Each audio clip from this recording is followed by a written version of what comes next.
Hey, my name's Chase Curtis, and I'm going to be explaining the process of glycogenolysis.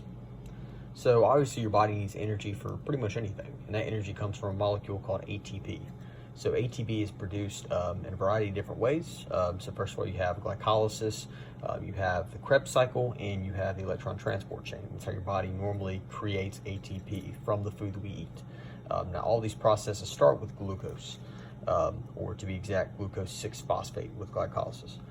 So whenever ATP is used up, your body has to get that from somewhere else. If you don't have any glucose in your blood from the food that you ate, your body has to tap into some other stored glucose in the form of glycogen.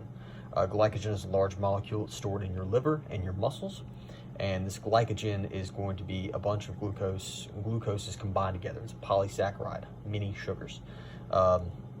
So this glycogen is sitting in your muscle cell or your liver waiting to be tapped into. And whenever your body is low on glucose, it's going to be tapped into by an enzyme called phosphorylase. This phosphorylase is going to come into here.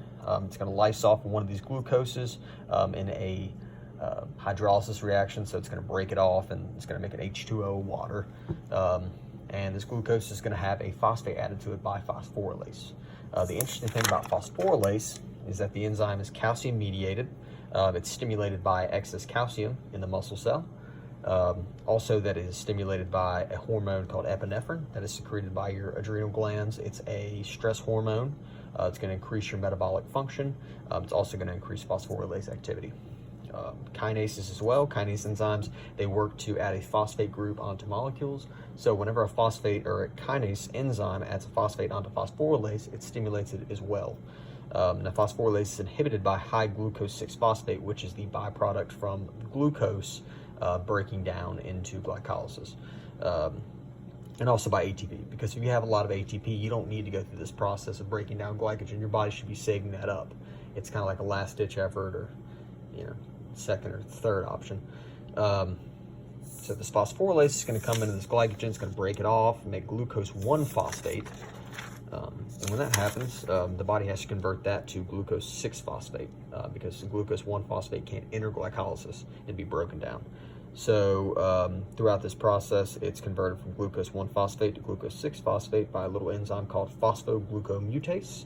And it's just going to change the phosphate group from the first carbon to the 6th carbon. Now both of these reactions, phosphorylase and phosphoglucomutase, are not going to use any ATP. So whenever glycogen enters the glycolysis, you're going to net more ATPs instead of 2 for glucose, because it has to go through the process of using 2 ATPs to create the glucose 6-phosphate to be used.